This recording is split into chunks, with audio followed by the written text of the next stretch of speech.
Hey everybody! Missing everybody. Hope you're doing good. Seriously, rainy days bring out the frizz. The frizz is real today, like very real. So I apologize that you have to look at that. You might just want to not look at it. I hope everybody had a good rainy day. I hope you've had a good week. We missed last week because my grandfather passed away. So as a reminder, the last lesson that we did was we're still doing our Fruits of the Spirit study, and we had done our first lesson on kindness. And it was a good lesson. I love that. So today is lesson number 2 for kindness. We're going to be in Mark. No, well, we are going to be in Mark, but let's start off in Matthew. And we're going to be in Matthew 10. We're just going to be reading verses 40 through 42. So while you guys turn to that, I just want you to start thinking about something, and that is, we're speaking about kindness, right? How do we treat people? Are there some people that we might treat differently than others? And then the next question is why? Why do we treat some people differently than others? Guaranteed, one of those reasons is their social status. I mean, if they are considered one of the cooler kids, more popular, or their appearance. Are they really handsome? Are they really pretty? Well dressed, maybe. Or maybe they have money. Maybe they're famous. You cannot tell me that if somebody walked in your house that's famous, you're not going to treat them differently than somebody that is dressed in rags. Why? Why do we do that? What is it about that that's not okay?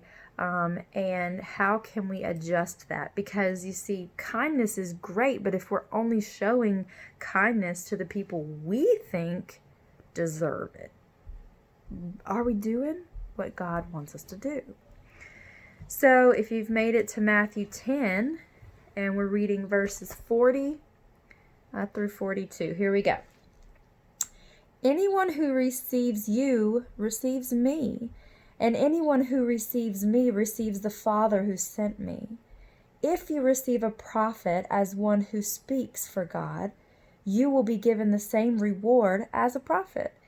If you receive righteous people because of their righteousness, you will be given a reward like theirs. And if you give even a cup of cold water to one of the least of my followers, you will surely be rewarded. Okay, so that's just what we're going to start off with. We're going to move to Mark in just a minute. But to camp on this for a second, we were talking about how we treat people. And we get caught up on a person's appearance, or maybe even how they speak. If they're considered cool, if they are poor, if they are rich. We start classifying people, and it's really judgments, right? We're making judgments and distinctions about people. But God is telling us here to receive, and some translations use the word welcome as if it were Him. You're receiving Him, right? You're welcoming Him. Anyone who receives me, and anyone who receives me will receive the Father who sent me. You're doing this work for my people, which in turn is for me. You're receiving me. Okay, so if you show kindness to one of God's own, it's like showing kindness to Him. So why do we judge so harshly? Should we not look at a person and think of them the way that God wants us to think of them, and not the way that we have been, groomed and coned into thinking of people? So why do we do that? Why do we judge so harshly? Okay, so we're going to move over to Mark 9. And we're going to be reading verses 33 through 37, and we're going to learn a little bit about His disciples. It's going to talk about them. And this is a good example of people and what we do. Why do we do this? Okay, so 9, verse 33. It says, Then He came to Capernaum, which I'm sure I said that wrong. And when He was in the house, He asked them, what was it you disputed amongst yourselves on the road? This is Jesus talking to the disciples. But they kept silent, for on the road they had disputed among themselves who would be the greatest. You've done it. I have too. Who's going to be the best at this? And sizing somebody up and comparing, and that's what they were doing. Verse 35 says, "And he sat down, called the 12, and said to them, If anyone desires to be first, he shall be last of all and servant of all." Then he took a little child and set him in the midst of them. And when he had taken him in his arms, he said to them, "Whoever receives one of these little children in my name receives me. And whoever receives me receives not me, but him who sent me." Okay, so we've got the disciples and they're trying to figure out who is the greatest. We spend a lot of time doing that, guys. This is a really good example of something that we know very well. We compare ourselves, whether it be in basketball or whether it be at our workplace or whether it be in church. We do this in church. Comparing ourselves, cutting others down, trying to see if we're better or if they're better. Just constant judgments in that way. But how does Jesus respond to his disciples trying to figure this out? Verse 35 puts that into perspective. He literally says, "If anyone desires to be first, he shall be last of all and servant of all." So what does that mean? Well, we can become slaves to our own desire to become great. There's nothing wrong with wanting to do a good job at something. And in fact, we should apply ourselves 100%, and not be lazy. We should try to do good things. But if we are becoming a slave to the fact that we want to be the best and that we want to achieve this, then that thing has become an idol. We're idolizing that. And more specifically, we're idolizing us. We're putting ourselves in a position.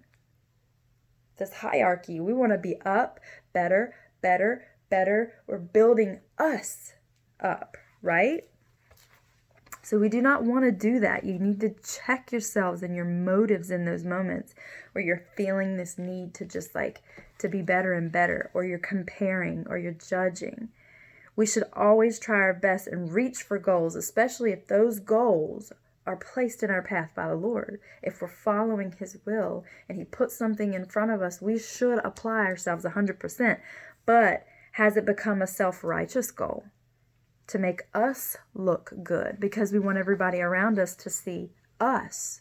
I want you to see me because I'm really good at this. Just saying, right? If we're doing that, then that's going to be a self-righteous thing that we're trying to accomplish. Or are we humbly accepting God's path and pointing everything we do to him? Much different perspective.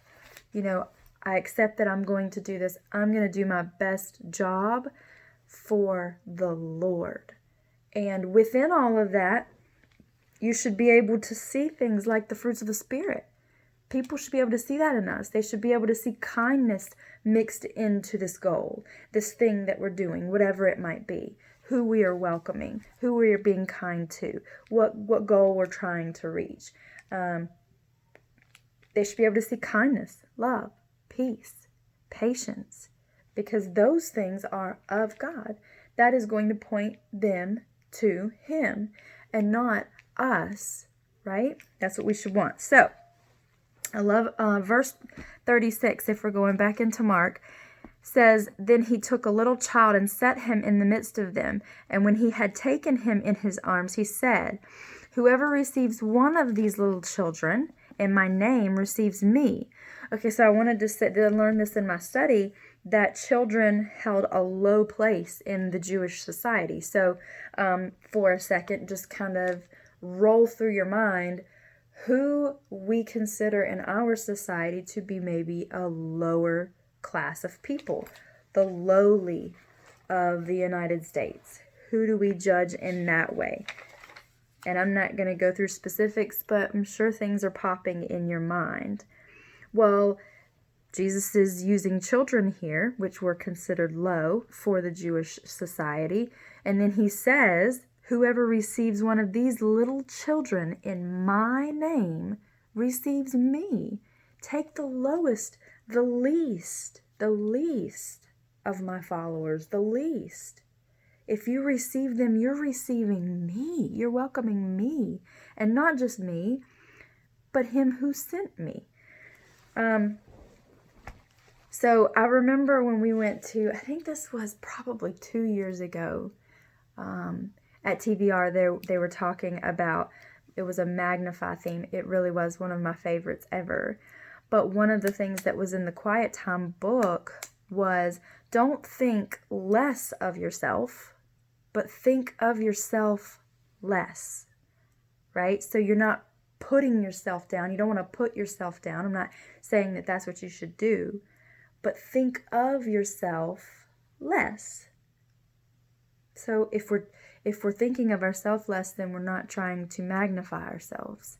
We're not trying to build ourselves up and find greatness in that.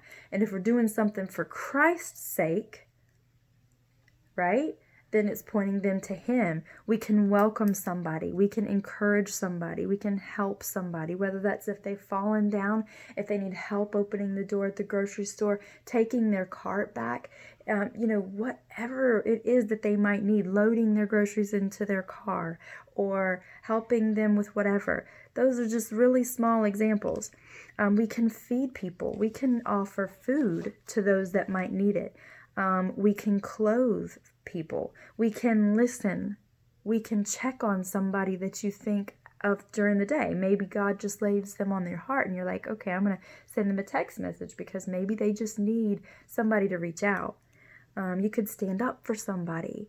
There are so many ways that we can show kindness and think of ourselves less and think of God more.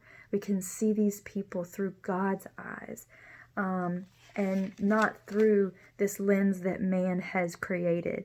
And I feel like this is a really, really beautiful lesson. I hope you guys watched the video that I sent before this one, because kindness is one of those things that can turn somebody's day around.